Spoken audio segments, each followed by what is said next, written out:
Good evening, campers, dreamers, and babysitters, and welcome back to December to Dismember. And of course, we are still on this journey. Yes, we are talking Silent Night, Deadly Night, the complete saga. And today's stop, we are making at Silent Night, Deadly Night, Part 5, The Toymaker.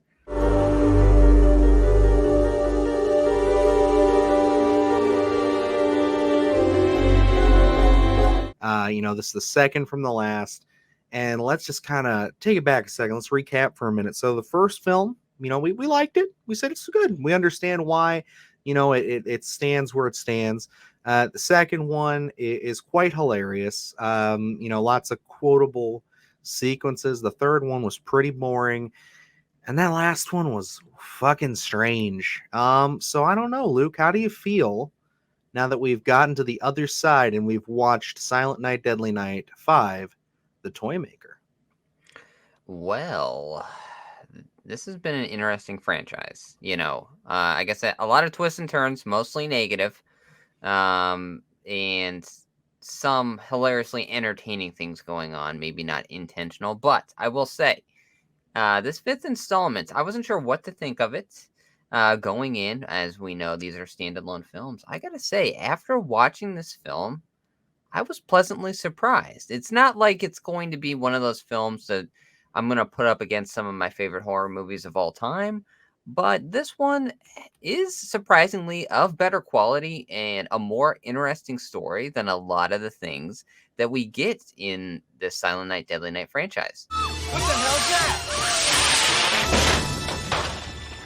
I gotta say, I agree with you. I thought that this was not only a more interesting story, a more cohesive story, and just overall a fun concept. And I think something that, they could possibly revisit an idea like this and maybe give it a fresher, more kind of slimmed down approach, in the modern day. I could see a movie like this getting a resurgence on like a Shutter. Yeah. And for me, like looking at this one, I just kept thinking because I believe this came out in 1991. Maybe Yes, this I is the think it was early either 90s. 1991 or 1990. I'll double check Um, for us here. an early 90s film, and we're really coming out of that big horror wave, that big boom that we had in the 80s. And I just kept thinking about this film taking place more so in the mid 80s because I think we were really deep into a lot of horror. They were really taking advantage of it and expanding upon ideas. I really think this idea of the toy maker happening in the mid 80s during this big boom, I think it would have really took off. I think maybe the script would have been a little more intricate, with a little more gore. Whereas, like when we're dealing with, and I'm sure we'll cover things, or maybe not, because, going into that early '90s stuff, it was such a hangover from almost the leftovers of the late '80s and what was never fully made, and they were just kind of throwing stuff out there. That this one was like surprisingly, I would say a lot better quality than a lot of the stuff coming out in the early 90s. But this idea, I think, would have been expanded upon probably tenfold if this had taken place like maybe 85, something like that. And I think this could have been, honestly, this idea had the potential to be like an absolute, like a horror classic, like a cult following kind of film. No, I can't prove it. You've got to believe me. Believe me. This very much gave us Halloween 3 vibes, in a Absolutely. sense. Yes, it's very much that kind of underground kind of. I said that I could have easily seen this being the third film, and if you just want to skip 3 and 4 and go right to this, I think you'd have a better franchise. Yeah. And like I mean we've expanded upon Halloween 3 where they knew what they were doing there. They want to take advantage of that idea. I can't help but feel like the toy maker here feels like more so a leftover where Mhm. they just were like, well, let's get something out there and we'll slap the Silent Night, Deadly Night name on it and we'll do something that way. So it wasn't really like they put all their cards out on the table and really invested in this film. And it feels like that to an extent, which is, a minus, but also a plus because of what they were able to kind of achieve with, a franchise that you think, sure, it's going to have its peaks and valleys. I mean, we've been down in the valley for a long time with the Silent Night, Deadly Night franchise going through these. So this was a nice little surprise. I ought to break you in half. What kind of a son are you? A real son would help his father. But not you. You keep undermining me. I'd rather have a son like that. Stay away from me. You know why people don't want to come in the store no more? Do you? Because of you! No! Yes, and I just enjoyed, again, the concepts, but the execution was really, really cool. I mean, we can't, we're not going to sit here and beat around the bush. It's called the Toymaker. It's about a guy who, he makes killer toys, essentially, him and his son.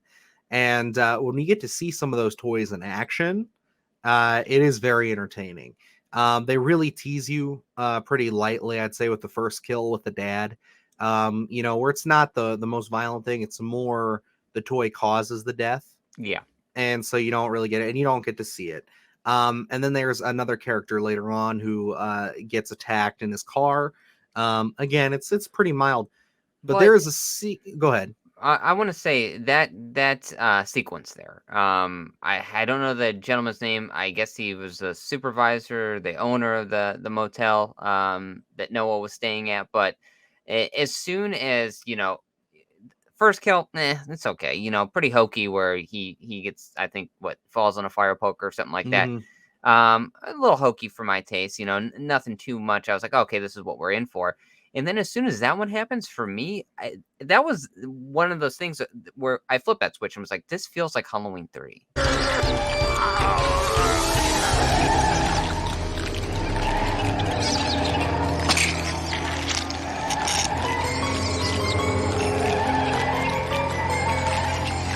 It's like, I don't know if it was the effect or just the way they chose to do it. It reminded me of why am I forgetting? Marge Gutman, when she, gets the laser to the face and the bugs are crawling all over. I'd say most of these kills are like that, are very reminiscent of that. And as soon as that one happened, I was like, oh, this one's got a little teeth to it. So I was intrigued right after that. And then of course I love that they just randomly explode the car. That makes zero sense. But I was like, hey, why not? Let's fucking go. Yeah, and then we have kind of, I think, one of the goofier kills is the boy's best friend. I'm forgetting his name. I'll pull it up here.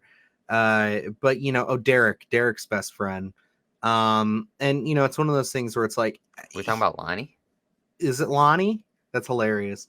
Yeah. So he doesn't die though. No, he does not die, but he gets seriously maimed, and it's the rocket skates. Just such a goofy out there concept. I loved it. I thought it was great.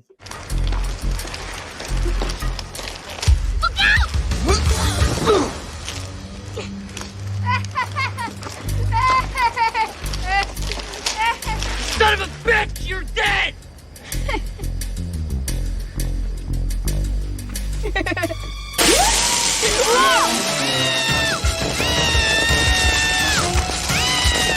I would say very 90s, very on brand for the time period. The rocket skates, and just him being dressed the way he is. It just looks like an old like Gushers ad or something that you'd see on TV. When he's just zooming around. He was about to go inside and have a Sunny D.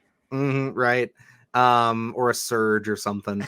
But then I think the real winner here is clearly the babysitter and her boyfriend. I mean, that kill in and of itself is very gory, very intense, and you get to see a lot of different toys on display and how they work.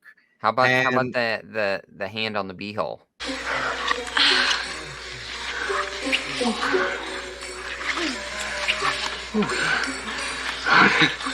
That feels good.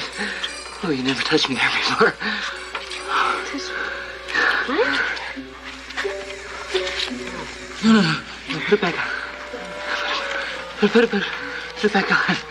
But dude, yeah, no, and it's like, that's the thing. Like, I feel like this one, more so than the last two, does a really good job of not taking itself very serious. Yeah. It's definitely just understands what it is at this point and is trying to have fun with that. And I feel like that's a lot of what we got with number 2, that I think that this series could really thrive on. Because that first film, roots itself in a lot of its serious, darker tones, like in comparison. And it's not even the most serious and dark film. But, you know, it is one of those things where it's like, once you get past that, I really don't know how you get back to that. Yeah. I mean, unless you really want to keep it a dour franchise. But like when you kind of move on and you get into something like 2 and they kind of lean on the goof factor of it, and then you hard cut back to it, you kind of get that chain reaction effect of it being really boring, really confusing, overly complicated for no reason. So it was nice to see them come back and just kind of have fun. And it was fun to watch. I mean, you know, I think that I don't want to speak too overly positive about it because, again, I don't want anybody to sit here and say, oh, these guys said this is the next Halloween 3 or anything. It's not like that. It's just, it's almost like Halloween 3's youngest cousin in a sense. You know, you could see the attempts, you see the potential. They didn't fully get There's there. glimmers there. You know what I mean? But if you love Halloween 3 and you're looking for something to kind of scratch that itch, it'll get you there a little bit. What's that? Who cares? One thing I want to touch on here, I've been teasing this to you. I think in our last review I mentioned it. And I know that I said I was going to save this for when we got to this film. Kind of ties back to the first Silent Night, Deadly Night. Now you don't know anything about this. If you do, let me know because I know I've been hyping this up for you. No, I and I didn't hope do. it doesn't disappoint. I did. I looked at the cast real quick because obviously there's some returning, and I wanted to confirm that, but I didn't look up any extra tidbits because I was like, I don't think I've really looked up any tidbits for most of these because I'm like, man, what is there really to? So, you know, Mr. Pedo, Joe Pedo, as he's called, you know, he's played by, I guess you'd call him a legendary actor. He's been around for quite a long time. He's voiced a lot of really cool characters, and he's been in a lot of great stuff. You know, Mickey Rooney. I mean, it's a name I'd say if you don't know him from anything specific, you've at least heard the name. Is it fair to say that there, Luke? I would say it. You know, I think he's pretty prevalent just from the appearance alone. I think even if you don't follow his career, you have at least seen him peripherally in something. Absolutely. But would you be the irony here, I guess, is what I'm leaning on. I'm really teeing this up. But is that this is one of the main actors who pushed protest against the first Silent Night, Deadly Night.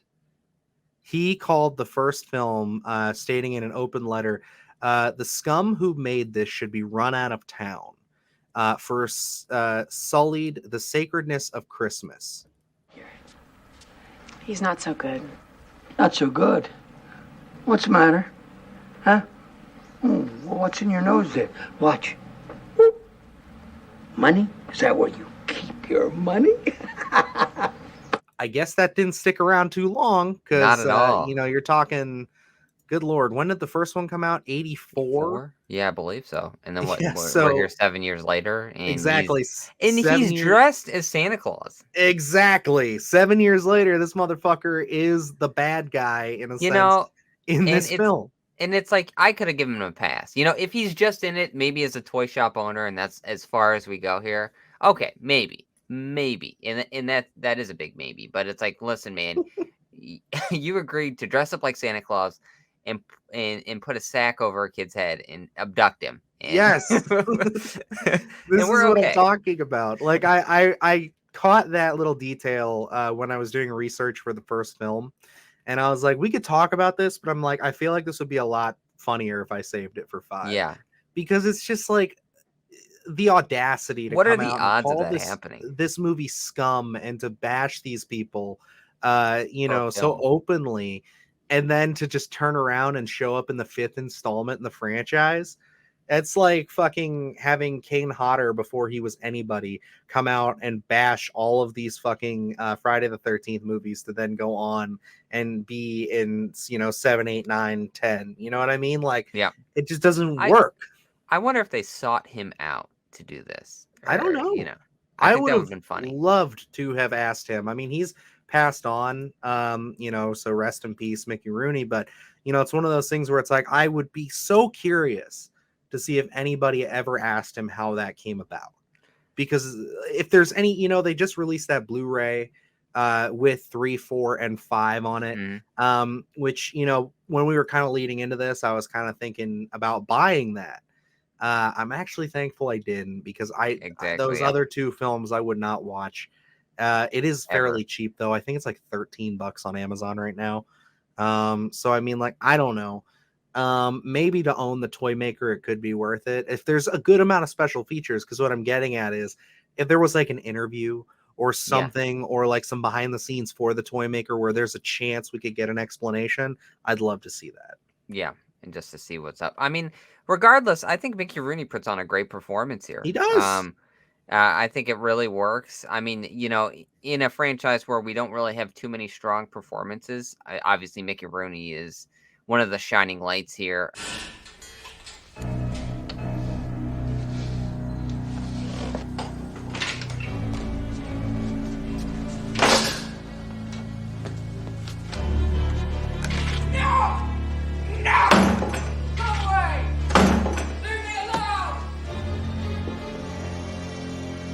You have to come up sometime, Pino. And when you do, I'll be waiting for you. I enjoy his character. I love the dynamic with him and Pino. I think that's a lot of fun. Especially, what comes to be a little bit later in the film and how it's all unveiled. Interesting stuff. More of a dynamic than we get really in any of these other films. 100%. But I think we should probably dive into that since you bring up Pino. We haven't really talked about it, but the gist of it is that I don't know if you've seen this film, but Pino looks like Joyce Heiser from Just One of the Guys. I like pictures of people. Don't let him fool you. Hardcore sex maniac. Well, Terry treated me with nothing but respect. You're very special. Yep, he's one of a kind. My bro. So, to kind of, for those who are unaware, the gist of it is that Joe Petto, Mickey Rooney's character, owns a toy store called Petto's, and he works there with his son, with a boy named Pino, who would you say is maybe what, like 15, 16 is what he's supposed to look like? Something like that, yeah. And he's a little odd. He's a little strange. We don't really know what's going on. They kind of have this tumultuous relationship where you can definitely see that he's hard on his son and things like that. Well, as the film progresses, Pino does some weird shit, like breaking into our main character's home.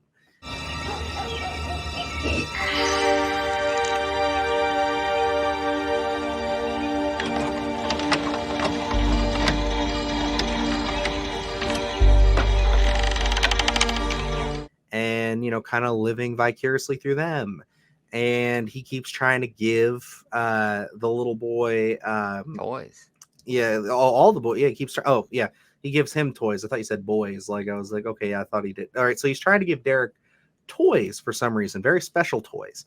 And we then, when we get to the third act, and it is presumed that Joe Petto abducts Derek, we then find out that that wasn't the case at all.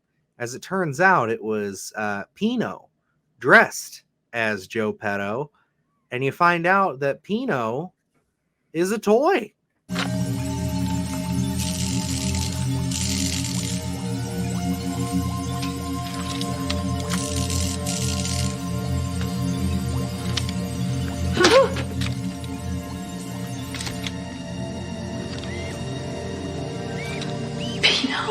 He is literally the embodiment of Pinocchio, which is why, of course, his name is Pino, and we have Joe Petto. So it's like, they really lean heavy into that, which, it's one of those things where as we were getting closer, I was kind of like, okay, I know what you're doing, but are they going to do it? Are they going to say that this is a wooden boy? He's not wooden, but damn, he is artificial, and they show you.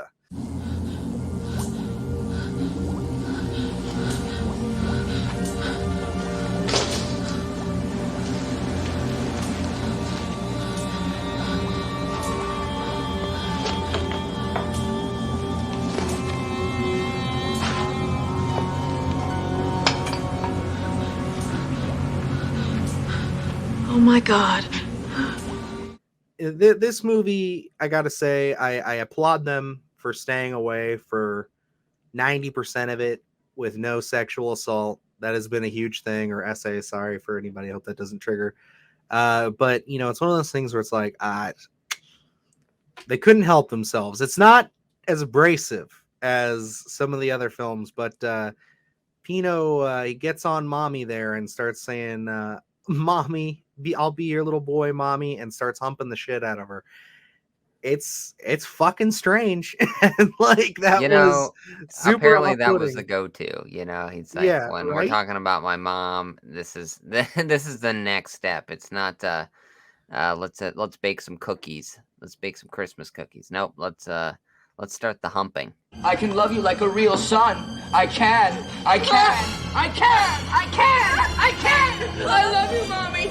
I love you. I love you. I want you. I love you. I love you. I love you. I love you.